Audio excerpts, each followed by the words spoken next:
Culturarte, ella es guía de turismo y también es periodista de turismo. ¿Qué tal, Mariana? Muy buenas noches. Hola Cecilia, Naila del otro lado, ¿cómo les va? Y a los oyentes que están haciendo el antilunes a las 22:18 de este finales de abril. ¿Te costó sentarte después de bailar el tema de Luis Miguel? ¿Sabés que sí? No, vimos todos con ese tema. Totalmente, y ahora que estos días fue el nuevo cumpleaños de Luis Miguel, apareció la serie de nuevo, volvimos a escucharlo, hicimos un revival de Luismi, así que sí, muy bueno. Muy bueno. Bueno, Mariana, te habíamos convocado para este lunes porque la semana pasada fue el Día Internacional de los Monumentos y Sitios, y si bien habíamos nombrado acá en el programa algunos más emblemáticos de nuestro país, dijimos, ¿por qué no ver aquellos que podemos recorrer en la ciudad de Buenos Aires? Así es, Ceci.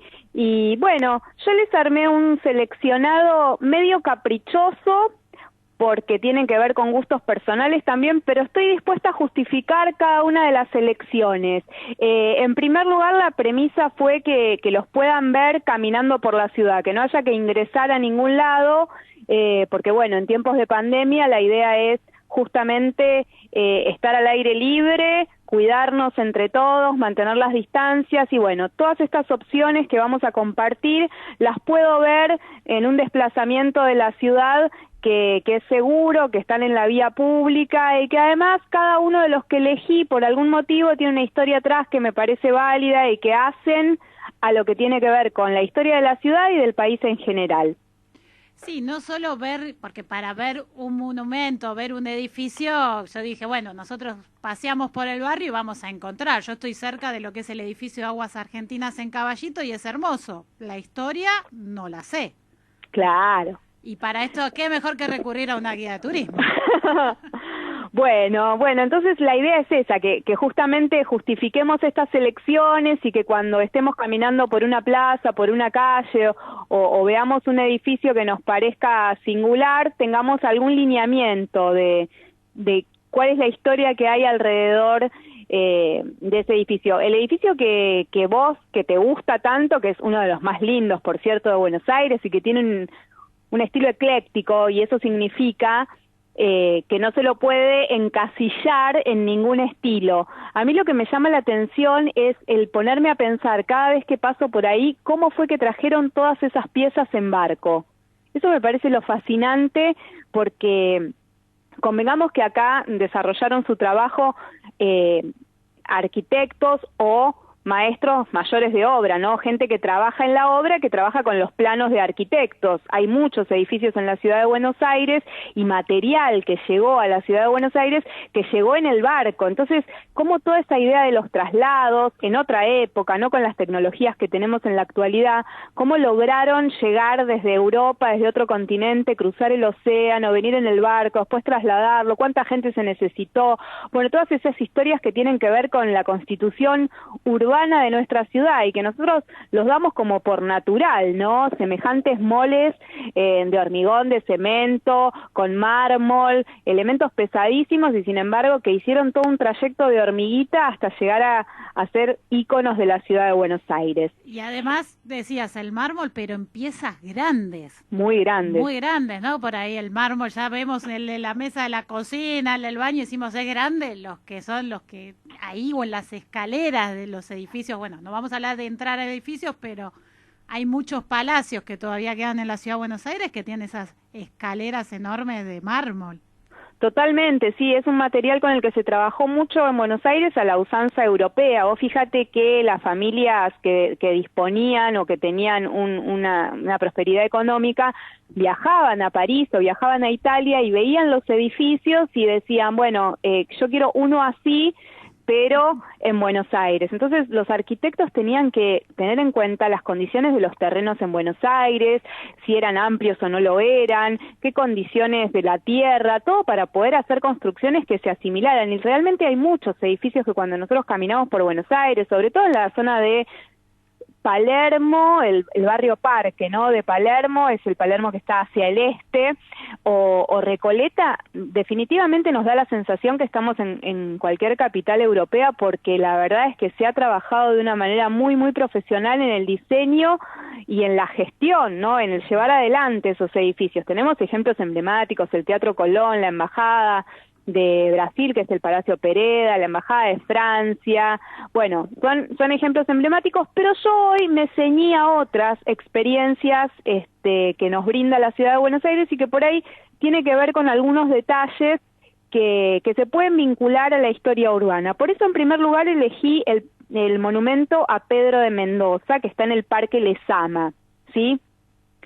Este monumento... Fundador de la Ciudad de Buenos Aires. Claro, exactamente. Nos permite hablar justamente de la fundación de la Ciudad de Buenos Aires, que en realidad, para ser honestos y claros con la idea de fundación aparece recién en 1580. En 1536, que es el asentamiento o el campamento que lleva adelante Pedro de Mendoza y que lo hace en la zona de Parque Lezama, se lo conoce como asentamiento, porque no cumplía con las leyes de Indias, que era un decálogo de cosas que necesita una ciudad para ser llamada una ciudad, y eso tiene que ver justamente con la creación de una iglesia, catedral, con el desarrollo de un trazado de damero, o sea, cada 4 calles una avenida. Las leyes de India imponían justamente un montón de pautas para el desarrollo de una ciudad. Y en realidad esta primera llegada de Pedro de Mendoza en 1536 no lo llega a cumplir, simplemente se hace un asentamiento en la zona del Parque Lezama porque era una barranca elevada desde el Río de la Plata, y ahí estaban viviendo pueblos originarios, los querandíes vivían en lo que hoy es la zona de Parque Lezama, que en ese momento era la barranca, que en los primeros 15 días de este asentamiento que hizo Pedro de Mendoza y los hombres que vinieron en la expedición con él, fueron muy amables los querandíes y le compartieron comida o intercambiaron objetos que traían los expedicionarios en el barco por alimentos, pero resulta que después no se sintieron bien tratados los querandíes y dejaron de alimentarlos, ¿sí? Y entonces ahí comenzaron las grandes hambrunas dentro de lo que fue este primer asentamiento, y se tuvo que desarmar ese campamento en búsqueda de condiciones mejores para hacer el asentamiento, porque se empezaban a enfermar, bueno, los españoles, así que remontaron el río hacia arriba. Y hay un cuento de Manuel Mujica Lainez, un escritor que les recomiendo mucho, que tiene un libro maravilloso que se llama Misteriosa Buenos Aires, y el primer cuento relata parte de una historia que tuvo lugar en ese momento, en 1536, y que le sucedió a parte de los expedicionarios de Pedro de Mendoza. Así que es a él quien a 400 años de ese primer campamento fundacional, Juan Carlos Oliva Navarro, el escultor que es el autor de esta obra, de este monumento, le dedica este homenaje. Lo vamos a ver, la escultura de Pedro de Mendoza, detrás va a tener justamente un indio querandí, que significa, bueno, la raza que habitaba el lugar. Pedro de Mendoza lo vemos con una espada que la está clavando en la tierra, y alrededor del monumento hay una serie de alegorías que tiene que ver con el río Guadalquivir, que es un río de España, con el río de la Plata, y con las naves que formaron parte de esa primera expedición. Este es el primer monumento que seleccioné justamente porque tiene que ver con la historia de la fundación de Buenos Aires, este primer asentamiento, lo vamos a ver ahí. Está rodeado de edificios emblemáticos como la Iglesia Ortodoxa Rusa, el Museo Histórico Nacional. Vamos a ver del otro lado del parque que está justamente el monumento a la amistad argentino-uruguaya, porque bueno, en dirección del Parque Lezama, si seguimos por el río, del otro lado llegamos a Colonia del Sacramento. Así que bueno, ahí hay un homenaje también a Uruguay, que es un país que queremos tanto y que está, bueno, es por supuesto que es nuestro vecino hacia el este. Así que es una zona preciosa para poder caminar, para recordar, bueno, la literatura, para recordar la historia de Buenos Aires, para admirar edificios emblemáticos, y todo lo podemos hacer desde la caminata. Así que ahí cerraríamos el primer monumento que recomiendo en el sur de la ciudad de Buenos Aires. Y que además podemos decir que es el primer monumento pensando también en la historia de la ciudad de Buenos Aires, o sea, iniciamos ya con este primer, entonces, asentamiento y no fundación para hablarlo correctamente. Exactamente, Ceci, perfecto. Bueno, otro de los monumentos que también me interesa recomendar es uno que a veces pasa desapercibido porque está ubicado sobre la avenida Paseo Colón al 800 y muchas veces pasamos en transporte. Es una avenida que no es de tránsito peatonal. Entonces a veces nos perdemos de admirar el monumento Canto al Trabajo. ¿Sí? Ese no, es verdad, ese me lo habías consultado en la lista y desconozco. Sinceramente no lo conozco. Bueno, es un grupo escultórico que está justamente en la avenida Paseo Colón frente a la Facultad de Ingeniería. Lo que tiene de diferencial, digamos, primero es el sello de autor, ¿sí? Que es de Rogelio Urrutia, que es uno de los escultores más importantes de nuestro país en la primera mitad del siglo XX. El monumento está allí desde 1907, pero sepamos que Rogelio Urrutia ha sido uno de los discípulos más importantes del escultor francés Auguste Rodin, ¿sí? Trajo la escuela de Rodin acá a la Argentina. Tiene mucha obra, tiene un museo en Belgrano que se llama Rogelio Urrutia, donde hay bastante obra de este escultor. Es un escultor que se formó en París con Félix Coutan, que también es un escultor reconocido y es muy importante y tiene mucha obra en el cementerio de la Recoleta. Así que me interesaba, primero, contar la importancia del escultor en este caso. En segundo lugar, hacer una diferencia entre lo que es un monumento y lo que es una escultura. Un monumento tiene que ver con reponer una idea, un concepto, y en este caso tiene que ver con el trabajo, justamente, lo que implica la posibilidad de tener trabajo, cómo dignifica, cómo es un esfuerzo entre todos, cómo la sociedad se para y se potencia ante la posibilidad de que sus habitantes o ciudadanos tengan trabajo. Tiene que ver con una reflexión, ¿no? Y en este momento me pareció que era importante también darle lugar a estas expresiones que tiene la ciudad de Buenos Aires, que nos permite pensar condiciones sociales y condiciones de actualidad, ¿no? El Canto al Trabajo, entonces, es un monumento que lo que hace es transmitirnos un concepto.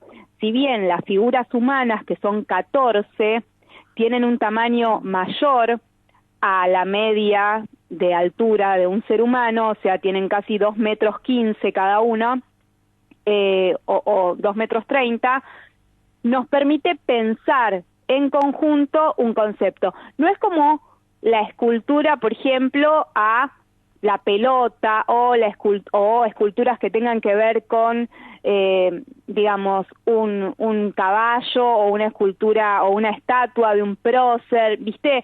Que eso tiene que ver más con homenajear, claro, en homenajear particular. O representar a alguien, sí, homenajearlo. Exactamente. Esto tiene que ver con un concepto, entonces me gustaba esa idea de poder explicar esta diferencia. Bien, Nos vamos a ir entonces. Acá me dan exacta la esquina de Independencia y Paseo Colón, ahí donde está. Claro, es Paseo Colón a la altura del 800, Independencia y Paseo Colón. Ahí muy cerca del viejo almacén, que es un histórico espacio de tango. Bueno, ahora seguramente está cerrado, pero bueno, es uno de los lugares para conocer la historia del tango en Buenos Aires. Ahí subimos por Independencia, y en la primera cuadra también está el viejo almacén. Es una zona turística por excelencia. Tenemos la zona de San Telmo, un poco más abajo Puerto Madero, más adelante la zona de Retiro, así que hay mucho para ver ahí y caminar y descubrir en Buenos Aires.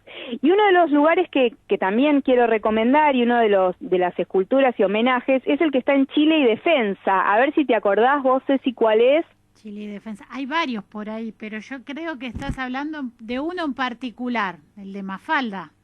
Exactamente, porque no solamente la Fundación de Buenos Aires, a ver, si hay algo que tiene que ver con la argentinidad es la figura de Mafalda. Ahí comienza el Paseo de la Historieta, que es un paseo que se hizo para poner en valor justamente los personajes de ficción que nos acompañaron durante el siglo XX en las historietas más importantes, y Mafalda es el emblema. También está Clemente, también está Larguirucho, pero bueno, Ahí Mafalda... Aquellos sí. que deciden hacer el paseo de la historieta, no son todas esculturas, hay algunos que hay que mirar en las paredes también. Algunos están pintados. Hay algunos que son murales, exactamente, que tienen alguna leyenda, pero hay muchos otros, como Isidoro Cañones, por ejemplo, que también, ese está en Belgrano, sobre la avenida Belgrano, que sí son esculturas. En este caso me interesa que sepamos que ahí mismo, en esa calle, en Chile 371, está el departamento en donde vivió Quino, Joaquín Lavado, que es el autor de Mafalda. Entonces, bueno, también hay una placa del gobierno de la ciudad que recuerda que esa es la casa de Mafalda, porque es verdad, es una creación de la pluma de Quino. Entonces, como Quino vivía ahí, bueno, el gobierno de la ciudad primero puso la placa y después se hizo este banco con la figura de Mafalda de 80 centímetros sentada ahí, y vamos a ver que siempre los turistas históricamente, ya tiene 9 años la escultura. Pero primero estaba Mafalda sola y después agregaron algunos de los amigos. Exactamente, apareció entonces ahí Manolito y Susanita, que la están acompañando. Fue el propio Quino el que dijo que le vendría bárbaro a Mafalda sentirse un poco más acompañada y que la veía muy solita ahí, así que rápidamente se hizo también. Pablo Irgan, que es el escultor, hizo las figuras de Manolito y de Susanita para que la acompañen. También el almacén que figura en la historieta es una panadería que está ahí en la calle Balcarce, así que tiene que ver un poco con la historia de ese barrio en particular, de los años 60, y si bien el barrio cambió y tiene un perfil turístico, todavía está bueno caminar por esas callecitas, ir buscando la huella de Mafalda y lo que leímos siempre en las viñetas. Ahí entonces, para ir a Chile y Belgrano, historieta de Mafalda bajo el brazo. O en la mochila llevar un tomo, aunque sea, alguna. Chile y Defensa, Chile y Defensa, nos sacamos la foto con Mafalda y mostramos algún tomo, si tenemos a mano, de la historieta, que está bueno, además de conocerla, leerla, ¿no? Siempre la idea es esa, apostar a profundizar en las historias que tiramos como disparadores, pero tratar de profundizar un poco.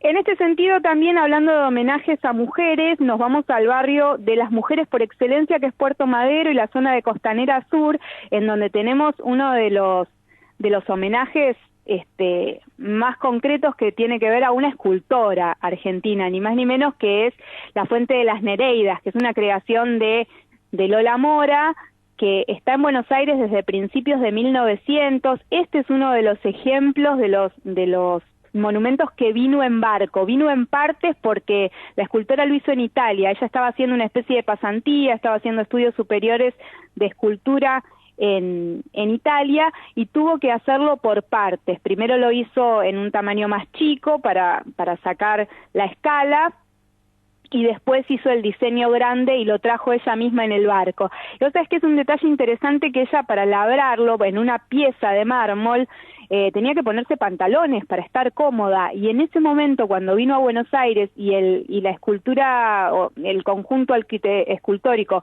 se emplazó detrás de la Casa de Gobierno en el Parque Colón, la sociedad del momento le llamaba la atención, porque es verdad que vamos a encontrar figuras femeninas desnudas. Es cierto, porque se llama la Fuente de las Nereidas, y representa el nacimiento de la diosa Venus, ¿sí? Que está en una valva saliendo en la parte superior de la escultura, del monumento.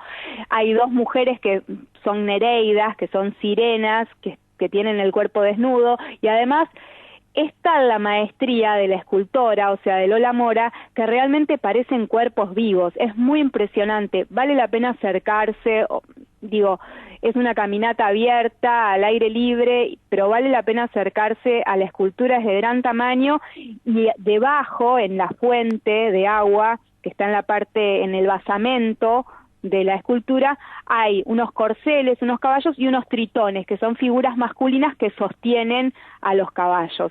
La verdad es que es una de las piezas más destacadas que tiene la escultura dentro de la ciudad de Buenos Aires, al aire libre, que lo podemos ver, y que bueno, es una escultura que también tiene esta historia de que no fue aceptada en un primer momento, la querían llevar a barrios donde no se la viera tanto, donde no estuviera tan expuesta para no incomodar a las señoras en ese momento, y me parece muy interesante que después en uno de los barrios justamente que se destaca por poner en valor el trabajo de las mujeres, porque justamente los nombres de las calles de Puerto Madero tienen todos nombres femeninos, son homenajes a las mujeres de la patria, la Fuente de las Nereidas de Lola Mora, poniéndole la frutilla al postre, digamos, a todo este barrio, y que fue la primera en estar ahí, ¿no? Así que, bueno, esa es la historia de Lola Mora y la Fuente de las Nereidas. ¿En el lugar que está ahora es en el que ella la armó la fuente cuando vino o fue trasladada? Porque dijiste primero que estuvo detrás de la Casa de Gobierno. Claro, exactamente. Ella acompañó y asesoró el traslado. Ella dijo, bueno, lamentablemente yo lo que hice, lo hice para el público argentino, y si hay una parte del público que no está de acuerdo, yo lo lamento, pero voy a dejar que me juzgue la inmensa mayoría del pueblo, digo, como diciendo, bueno, yo no lo hice con intención de ofender a nadie, si alguien se ofende también es un problema propio, ¿no? Así que bueno, ella aceptó el traslado porque seguramente si no iba a ser su obra víctima de vandalismo, entonces aceptó que lo corrieran del lugar, y del Parque Colón, que es el que está en la parte posterior de la Casa de Gobierno, lo llevaron a la Costanera Sur, que es el lugar en donde está hoy, y ella acompañó eso, digamos, asesoró y estuvo a cargo del traslado y del posterior emplazamiento en 1918 del conjunto escultórico como lo vemos hoy en día. Y ahí entonces entramos también a lo que dijiste, la zona de las mujeres, así como es conocida esta parte de Puerto Madero, porque todas las calles tienen nombre de mujeres importantes en más que nada nuestro país. Exactamente, y ahí nos vamos a encontrar con otro monumento que me gustaba destacar, porque justamente está cumpliendo 20 años, que es el Puente de la Mujer, ¿sí?, que no tiene nada que ver con la idea de escultura clásica que nos ofrecía Lola Mora hace unos minutos, ¿no? Esto tiene como toda una estética minimalista, en donde el hormigón funciona, donde hay acero, donde es una obra que tiene que ver con un concepto, que en realidad lo que propone, si uno se acerca y lo mira, es representar a una pareja bailando tango. Para ser honestos, hay que tener mucha imaginación, pararse de costado en el puente, que está en el dique 3 de Puerto Madero, fijarse cómo refleja, porque el doble juego tiene que ver con esto, ¿no? Ver la estructura y ver cómo refleja en el agua del dique, para que se haga esta imagen en paralelo de una pareja bailando tango. Sí, pero bueno, también hay... ¿Cuál es la imagen de la pareja? ¿En qué figura está haciendo la pareja bailando tango para ver si la encuentro? Porque hasta ahora intenté... Es difícil. Mucha imaginación, si le pongo mucha imaginación la encuentro, pero...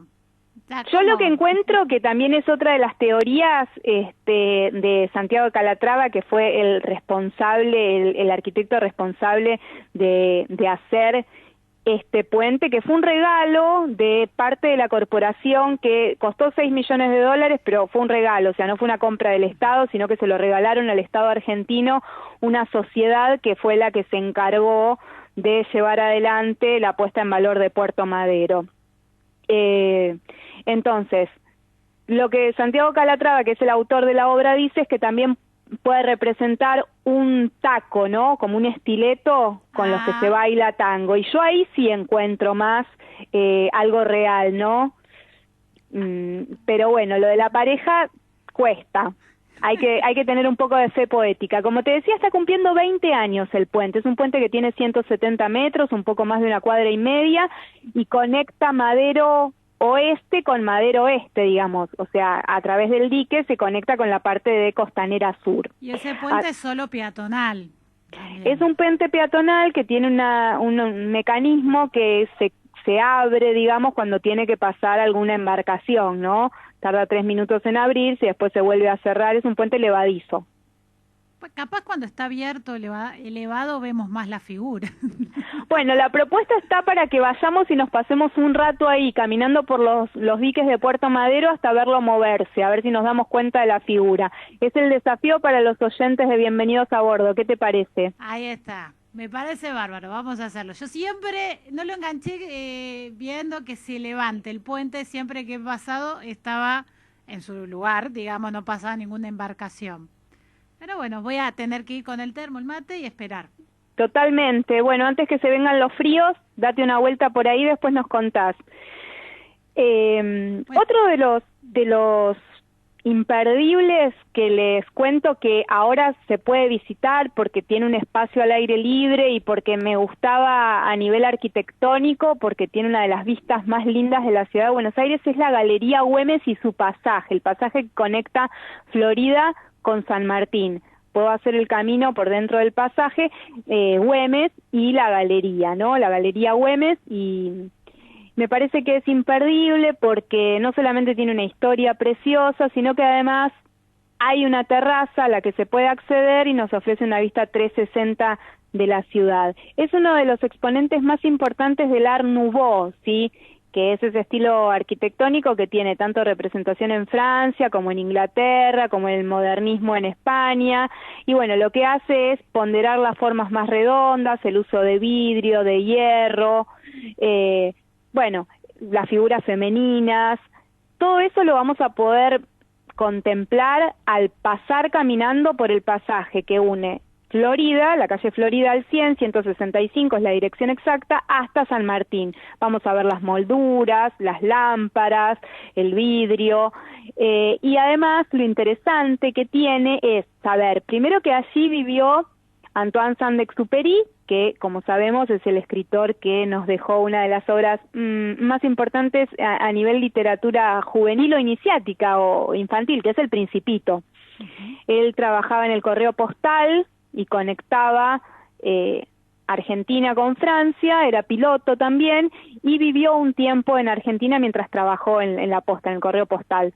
Y vivió en el 6º piso de ese edificio. Históricamente la habitación se podía visitar, no en tiempos de pandemia, pero sepamos que vivió ahí y que también Julio Cortázar se inspiró en esa galería para crear uno de sus cuentos más emblemáticos que se llama El Otro Cielo. Así que tiene una historia en donde converge uno de los edificios públicos más lindos de la ciudad, una vista maravillosa y la historia de 2 literatos que pasaron por ahí y se inspiraron. También ahí en el subsuelo cantó Gardel en 1917 porque dentro del diseño de esta galería y de edificio que se inauguró en 1915 estaba previsto un pequeño teatro para presentar las novedades de Buenos Aires, entonces Gardel tuvo la posibilidad de presentarse ahí. Así que bueno, tiene una historia muy muy interesante vinculada con el centro porteño, con la cultura, digamos. Los que se acercan entonces hoy en este tiempo de pandemia a la Galería Güemes sí pueden subir al mirador, a la terraza, y de ahí sí es la vista 360 que nos comentabas.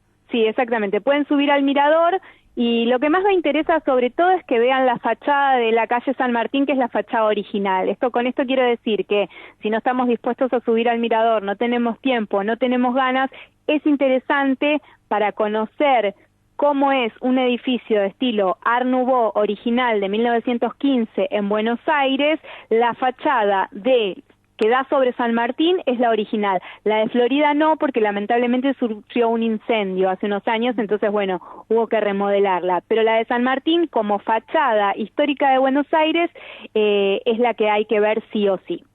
Perfecto, estamos hablando con Mariana Iglesias de Culturarte, ella es guía de turismo y nos está haciendo este recorrido un poco por la ciudad, por un trayecto de la ciudad de Buenos Aires para conocer algunos monumentos, algunos sitios y algunas esculturas. Muy bien. Bueno, a mí me quedan 2 o 3 esculturas o monumentos que tengo para contarles.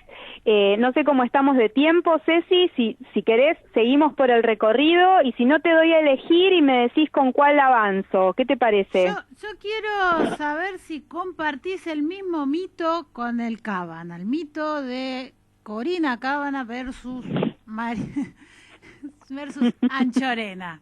Que era uno de los tres, con ese como para después hablar un poco, nos cuente de los talleres que estás dando, pero... Sí, les voy a contar les voy a contar les voy a contar una sorpresa que tienen que buscar en Buenos Aires y después les voy a contar de los talleres. Pero a ver, la historia del Cabanag es maravilloso, es uno de los edificios emblemáticos de Buenos Aires, fue el primer rascacielos en tener aire acondicionado, por ejemplo, también es de 1936 y se creó en el mismo momento que el Obelisco, ¿no? Pensemos que el Obelisco y el Cabanag se hacían en el mismo momento, una estética racionalista, es un poco la contrapartida de la Galería Güemes, que es del 15, ¿no? Que es toda muy con mucho oropel, con mucha curva, con mucho color. Bueno, el racionalismo es mucho más concreto, es esa forma, digamos, es una especie de rasti gigante que es el edificio Cabanag, que a manera de burla termina con una mansarda, un edificio, un techo pizarra, digamos,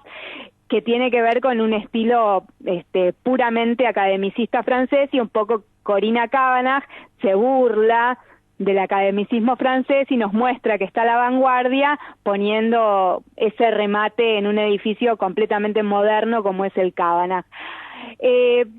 Hay una anécdota que dice, una leyenda que dice que Corinna Cabanag decide hacer ese edificio para que tape, digamos, la iglesia del Santísimo Sacramento, que está en la parte posterior, sobre San Martín, a una mujer de la alta sociedad que vivía enfrente en lo que hoy es el Palacio San Martín, y la familia Anchorena, digamos, vivía en lo que hoy es el Palacio San Martín, que era el Palacio Anchorena, y uno de sus hijos estaba interesado en Corinna Cabanag y Corinna Cabanag también, y la mamá no aprobaba ese noviazgo. Entonces, bueno, le hacían la vida imposible a Corinna Cabanag, y Corinna, ¿qué hizo? Vendió toda su herencia que se le habían adelantado para comprar ese terreno que está justo delante de la iglesia del Santísimo Sacramento y hacer el edificio para que su futura suegra no pudiera ver directamente desde la ventana de su palacio la iglesia del Santísimo Sacramento, que era a la que le rezaba, digamos. Sí, a mí me pareció que a la que había hasta hecho, se le había como donado María Anchorena a esa iglesia, y por eso la quería ver desde la casa hasta que... Bueno, sí, ella puso dinero para la construcción de esa iglesia, es así. Ella fue una de las donantes, y por supuesto que la quería ver y que la veía. De hecho, la veía desde su ventana, se ahorraba tener que cruzar para ir a rezar, y Corinna, bueno, aparentemente hizo ese edificio para taparle la vista en venganza un poco al maltrato que sintió de parte de la que podría haber sido su suegra. Hay versiones que dicen que cuando Corinna hizo el Cabanag, la señora Anchorena ya no estaba entre nosotros, o sea que a lo mejor quedó la pica y Corinna lo llevó adelante cuando la señora se murió, no se atrevió a hacerlo en vida. Pero yo tuve una profesora muy querida que la llevó a conocer a Corinna Cabanag y se lo preguntó concretamente, y Corinna no le dijo ni que sí ni que no, le dijo: son leyendas de la alta sociedad, usted elija creer lo que le parezca. Así que nos deja ahí... La dejó también, nos dejó con la intriga la propia Nos dejó Corinna. picando. Claro. Concretamente, cuando termina el edificio hay un pasaje que se llama Corinna Cabanag porque hay que pasar obligadamente para llegar a la iglesia, que está entre el edificio Cabanag y la Plaza San Martín, plaza. Que claro. del otro lado de la plaza está el edificio que ahora también es la Cancillería, el Palacio Claro, San Martín. El Palacio San Martín ahora es la Cancillería, históricamente era el Palacio de los Anchorena.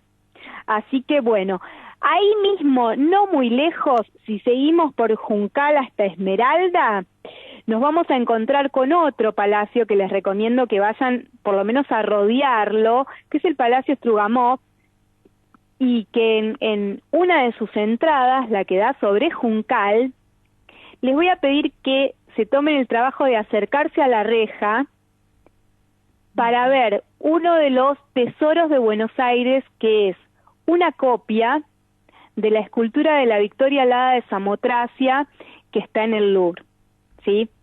Es uno de los monumentos más impactantes del museo del Louvre, Y en Buenos Aires tenemos una copia que la podemos observar todos, está, digamos, en el patio de ese edificio histórico de Buenos Aires, que es un palacio de estilo francés, pero que se utiliza como vivienda, es de uso privado, y en el patio distribuidor tiene una copia en bronce de esa escultura que fue encontrada en la isla de Samotracia, en Grecia, en 1863, y que data de 190 años antes de Cristo. Así que fue una pieza histórica, un gran hallazgo que fue reconstituido por el Departamento justamente de Reconstrucciones del Museo del Louvre en París, y que está ocupando uno de los espacios de circulación en el ala derecha del museo más importante. Es muy impactante, tiene más de 5 metros de altura, tiene un basamento que es una especie de proa de barco, así que, bueno, es uno de los imperdibles y secretos de la ciudad de Buenos Aires. Y en ese sentido también te quería contar justamente respecto de los talleres, porque el Museo del Louvre va a ser uno de los elegidos de los talleres de mayo de Culturarte. ¿De qué se van a tratar los talleres entonces en el mes de mayo de Culturarte? Bueno, nosotros veníamos trabajando con talleres donde vinculábamos la ciudad con la literatura, pero resulta que, bueno, la pandemia siguió avanzando y seguimos ampliando nuestra agenda de talleres, y estos del mes de mayo se llama Una hora, un museo. La idea va a ser que nos juntemos de manera virtual a charlar sobre un museo específico cada sábado. Vamos a empezar el 8 de mayo con el Museo Nacional de Bellas Artes. Yo voy a contar la historia del edificio, cómo llega a estar ahí el museo, porque convengamos que el museo no es solamente el edificio, ¿no?, sino todo el patrimonio que comprende el museo, y en este sentido el Museo Nacional de Bellas Artes tuvo varias sedes. Vamos a hablar de esas sedes, de cómo se constituye la colección, cómo llega a la Casa de Bombas, que es el lugar donde está hoy, en Recoleta y frente a Plaza Francia, y cuáles son los 3 o 4 imperdibles. A ver, si tengo una hora adentro del museo, ¿qué no me puedo perder? Y bueno, no me puedo perder estos 3 o 4 obras. ¿Y por qué? Por su representación, por lo que implican para la historia del arte, por el valor de su autor o por la historia que tienen detrás. Como para que cuando podamos volver a ir a los museos ya tengamos una idea general de algunos de los museos más importantes. Y bueno, en mayo los elegidos son el Museo Nacional de Bellas Artes y el Museo del Louvre en París. El 8 y el 22 de mayo a las 6 de la tarde, lo vamos a hacer por Google Meet. Nos juntamos, mate o café en mano, y vamos a descubrir no solamente los secretos, sino algunos de los imperdibles de ambos museos. ¿Y para contactarse y reservar su lugar en este taller? Para contactarse se pueden contactar a info.culturarte@gmail.com. Recordamos que Culturarte es con doble O, como cool, frío en inglés, y si no, justamente en el Instagram @culturarte o en el Facebook Culturarte Experiencias Urbanas. Ahí nos preguntan, nos consultan, estamos siempre a disposición para lo que quieran saber. Los talleres son arancelados, pero tienen unos precios muy, muy cuidados. Así que todos invitados, no hace falta tener conocimientos previos, yo voy a hacer las introducciones, y bueno, la idea es seguir capacitándonos, intercambiando conocimientos, apreciando la ciudad, aunque sea desde casa, para que cuando podamos volver a salir tengamos un montón de herramientas que nos permitan apreciarla en todo su esplendor. Esta también va a ser la idea. Buenísimo, bueno, muchísimas gracias, Mariana. Casi todo el programa estuviste hablando hoy. Pero además tenemos mensajes, tenemos a Andrea Santelmo, dice qué bueno que cuenten los recorridos de la ciudad, y también mensajes en nuestro Instagram. Carlos, que dice muy buen programa y muy buena la info para conocer la ciudad. Así que más que invitados también Andrea y Carlos para seguir Culturarte y también participar de los talleres. Muchísimas gracias por la invitación, siempre es un placer, y bueno, viste, vos haces trabajar a una guía de turismo y a una periodista y te hablamos, Ceci, así es. Muchísimas gracias, Mariana, te mandamos un beso. Gracias a vos, abrazo para todos. Allí entonces pasó Mariana Iglesias de Culturarte para contarnos este recorrido por monumentos y sitios para recorrer Buenos Aires.